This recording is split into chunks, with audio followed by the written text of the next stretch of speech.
বিসমিল্লাহির রহমানির রহিম। প্রিয় শিক্ষার্থীবৃন্দ, আশা করি তোমরা সকলেই সুস্থ আছো।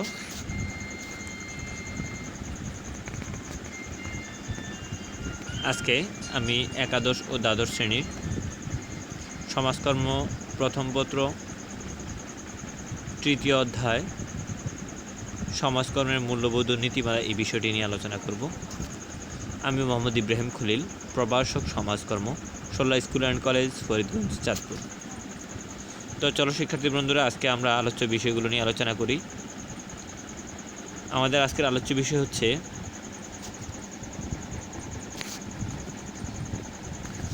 সমাজকর্ম পেশার বৈশিষ্ট্য।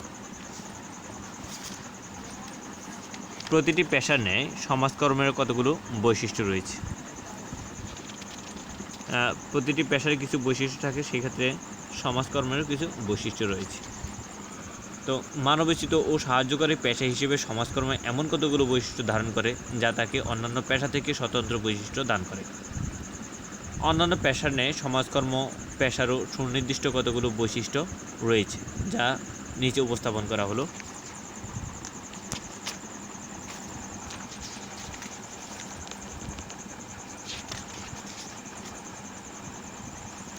সর্বপ্রথম যে বৈশিষ্ট্য রয়েছে, বৈশিষ্ট্য হচ্ছে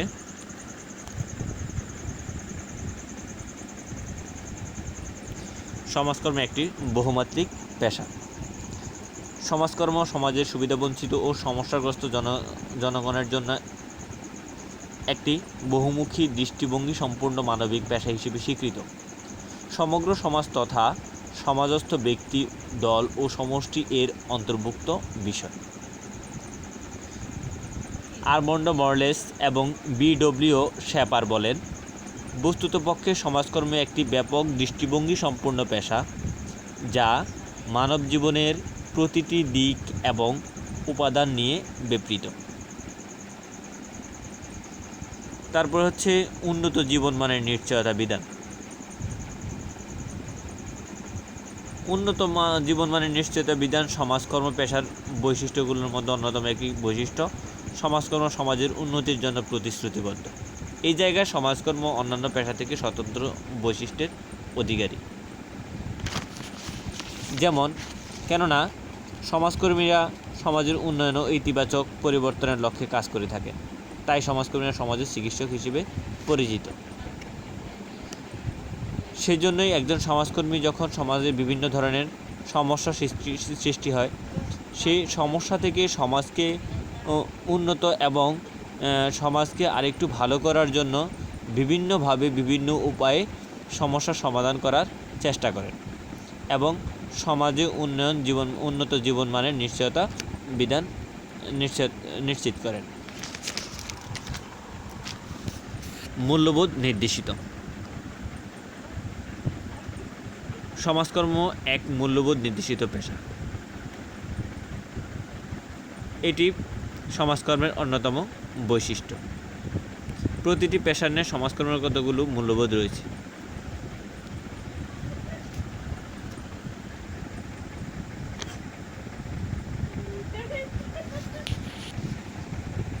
যেমন সারজাতির মূল্যবোধ, প্রতিষ্ঠানের মূল্যবোধ, এমনকি সামাজিক মূল্যবোধের সমাজকর্ম পেশাকে বিভিন্নভাবে প্রভাবিত করে।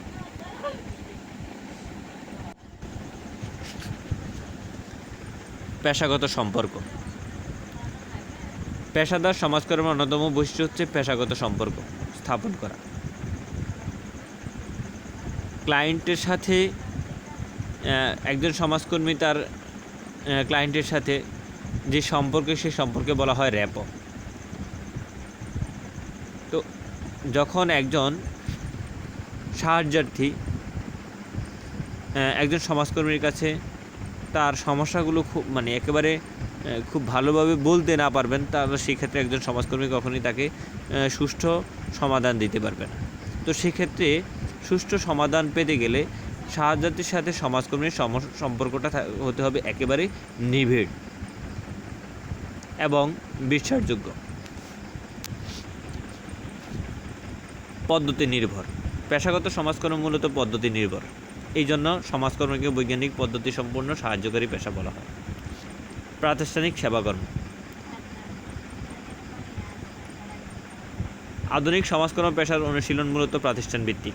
এক্ষেত্রে পেশাদার সমাজকর্মীদের প্রাতিষ্ঠানিক নীতি ও কাঠামোর আওতা থেকে সেবাকর্ম পরিচালনা করতে হয়।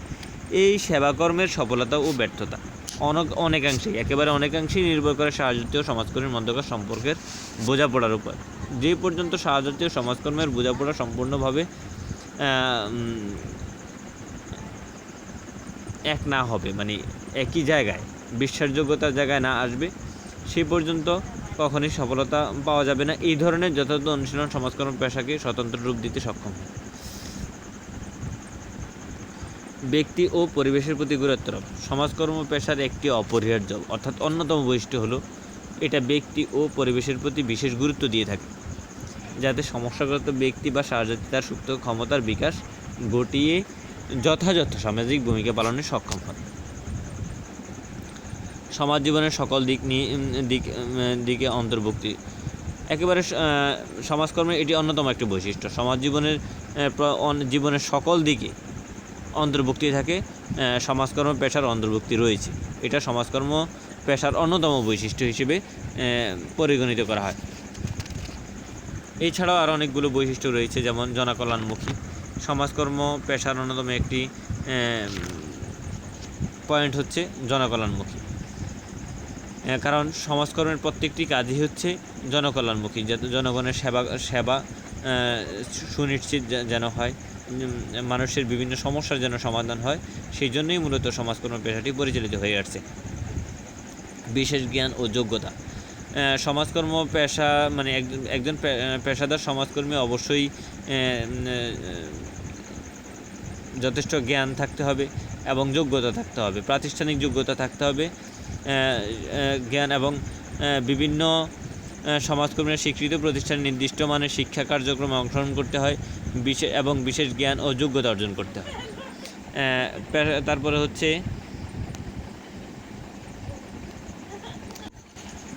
এছাড়াও সমাজকর্ম পেশার বৈশিষ্ট্যের মধ্যে অন্যতম কয়েকটি বৈশিষ্ট্য রয়েছে, যেমন পেশাগত সংগঠন, পেশাগত দায়িত্ব জবাবদিহিতা, পেশাগত মূল্যবোধ, ব্যবহারিক নীতিমেলা, উপার্জনশীলতা। তারপরে আজকে আমরা যে বিষয়টি নিয়ে আলোচনা করব সেই বিষয়টি হচ্ছে সমাজকর্ম পেশার গুরুত্ব।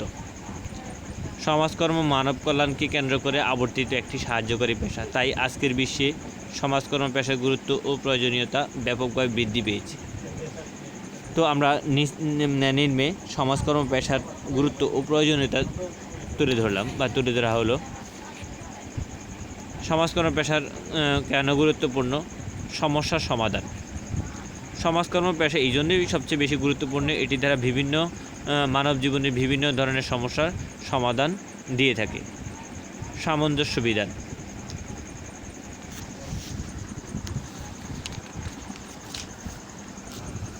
সমাজ প্রতিনিয়ত পরিবর্তনশীল। এই পরিবর্তনের সাথে অনেকেই নিজেকে সহজে মানিয়ে নিতে পারেন না, ফলে তাদের জীবনের বিভিন্ন ক্ষেত্রে বিশৃঙ্খলা, অসঙ্গতি ও হতাশা দেখা দেয়। এই জটিল পরিস্থিতিতে সমাজের মানুষকে সুষ্ঠু সামঞ্জস্য বিধানে এবং তাদের সামাজিক ভূমিকাকে সক্রিয় করে তুলতে সমাজকর্ম পেশা গুরুত্বপূর্ণ ভূমিকা পালন করে থাকে। তারপরে যে পয়েন্টটি সেটি হচ্ছে স্বাবলম্বন অর্জন। মানুষের স্বাবলম্বিতা অর্জনের ক্ষেত্রে সমাজকর্ম পেশার ভূমিকা অনবদ্য।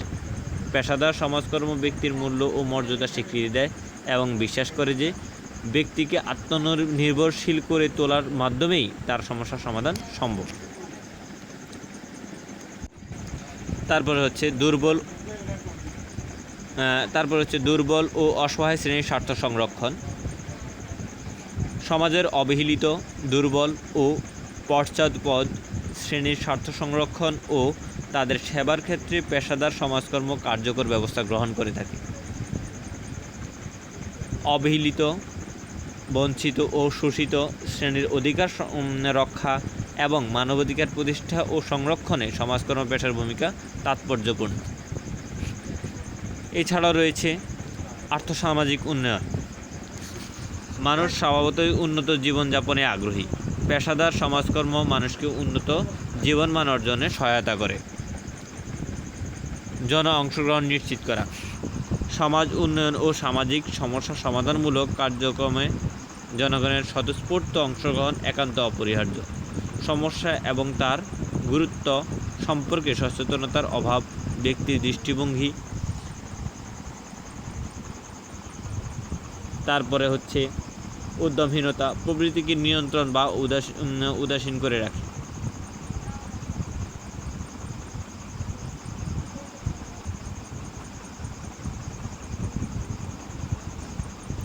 পেশাগত সমাজকর্ম এক্ষেত্রে ব্যক্তির দৃষ্টিভঙ্গি এবং সংস্কারের পরিবর্তন এনে তাকে উদ্যমী এবং উৎসাহী করে তুলতে প্রয়াসী হয়, যাতে করে সমস্যা সমাধান প্রক্রিয়ার ব্যক্তির সক্রিয় অংশগ্রহণ নিশ্চিত হয়।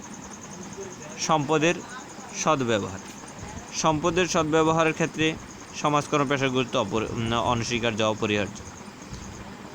সমাজকর্ম পরিকল্পিত উপায়ে সকল বস্তুগত ও মানবীয় সম্পদের যথাযথ ব্যবহার গুরুত্বারোপ করে থাকে।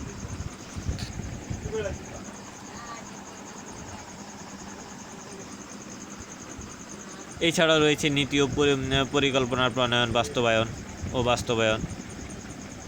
তো নীতি ও পরিকল্পনা প্রণয়ন ও বাস্তবায়ন, এই পয়েন্টটি সর্বশেষ পয়েন্ট হিসেবে আলোচনা করি। এছাড়াও বইতে অনেকগুলো পয়েন্ট দেওয়া আছে বা অনেকগুলো দেওয়া আছে, সমাজকর্মের পেশার গুরুত্ব দেওয়া আছে, যেমন সমাজ সংস্কার, সকল দিকের কল্যাণ, সামাজিক ভূমিকা পালন, মানব সম্পদ উন্নয়ন।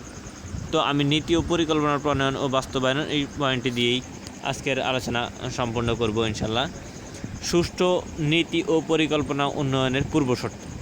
যে কোনো উন্নয়নই কিন্তু যেই জিনিসটার উপরে নির্ভরশীল সেটা হচ্ছে নীতি এবং পরিকল্পনার উপরে, সুষ্ঠু নীতি ও পরিকল্পনার প্রতি নির্ভর করে। পেশাদার সমাজকর্মী সামাজিক নীতি ও পরিকল্পনার মাধ্যমে সামাজিক উন্নতিকে ত্বরান্বিত করে। সামাজিক নীতি ও পরিকল্পনার প্রণয়নে পেশাগত সমাজকর্মীর ভূমিকাকে দুইভাবে বিচার করা যেতে পারে। যেমন প্রথমত, বাস্তব ক্ষেত্রে নীতি ও পরিকল্পনা প্রণয়নের প্রয়োজনীয়তা সম্পর্কে গঠনমূলক জনমত সৃষ্টির মাধ্যমে সরকারের দৃষ্টি আকর্ষণ করতে পারে। এবং দ্বিতীয়ত হচ্ছে, পেশাগত সমাজকর্মী সরকারের নীতি ও পরিকল্পনার প্রণয়ন প্রক্রিয়ার সাথে সম্পৃক্ত থেকে প্রয়োজনীয় পরামর্শ ও উপদেশ প্রদান করতে পারেন। তো শিক্ষার্থী বন্ধুরা, আশা করি আজকের ক্লাসটি তোমরা মনোযোগ সহকারে একটু দেখলেই বুঝতে পারবে এবং তারপরে আর খুব একটা আলোচনা করারও প্রয়োজন পড়বে না। তো আজকের মতো এখানেই শেষ করছি। আল্লাহ হাফেজ। সবাই সুস্থ থাকবে, ভালো থাকবে এবং সবাই কোভিড-19 প্রোটোকল মেনে চলবে। ধন্যবাদ সবাইকে।